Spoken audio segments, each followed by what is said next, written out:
చూడండి ఇక్కడ ఫోల్డ్ వెళ్తుంది కదా, ఆ ఫోల్డింగ్ వెళ్ళకుండా పట్టుకోండి.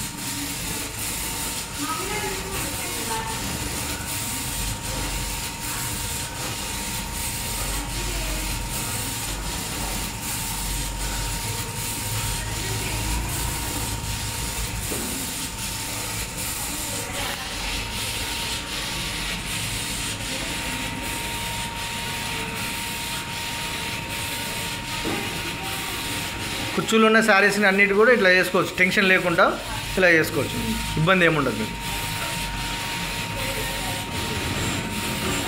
అక్కడ ఇంకా కుర్చీలు పట్టేస్తాయి కదా, ఇక్కడ కొంచెం లూజ్ చేసుకోండి. ఇప్పుడు అంత శారీ ఉందనుకున్నప్పుడే స్ప్రే ఆఫ్ చేసుకోండి. ఈ స్ప్రే ఆఫ్ చేసుకొని ఇది అయిపోయిన తర్వాత ఇది ఆఫ్ చేయండి. ఆ శారీ మొత్తం అయిపోయిన తర్వాత అది ఆఫ్ చేసుకొని రైట్. ఇప్పుడు అది రివర్స్. ఎస్, తీసుకోండి శారీని కొంచెం పైకి ఎత్తుకొని ఇట్లా కూడా తీసుకో. ఇటు ఇవ్వండి, అన్నకి ఇవ్వండి, లేకపోతే పైనుంచి మంచిగా అట్లా అట్లా కూడా తీసుకోవచ్చు శారీని. ఇప్పుడు ఇటువైపు వస్తే మనకు వాటర్ తడుస్తుంది కదా, అట్లా తడవకుండా అట్లా కూడా తీసుకోవచ్చు అనమాట. వేసేసుకోండి, కిందికి వేసేసుకోండి, కింద వేసేయండి.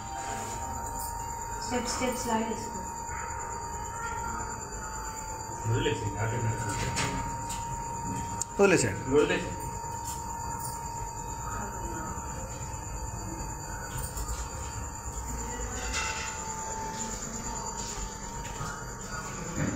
తీసుకోండి, పైకి తీసుకోండి. అది చూసుకోవాలి.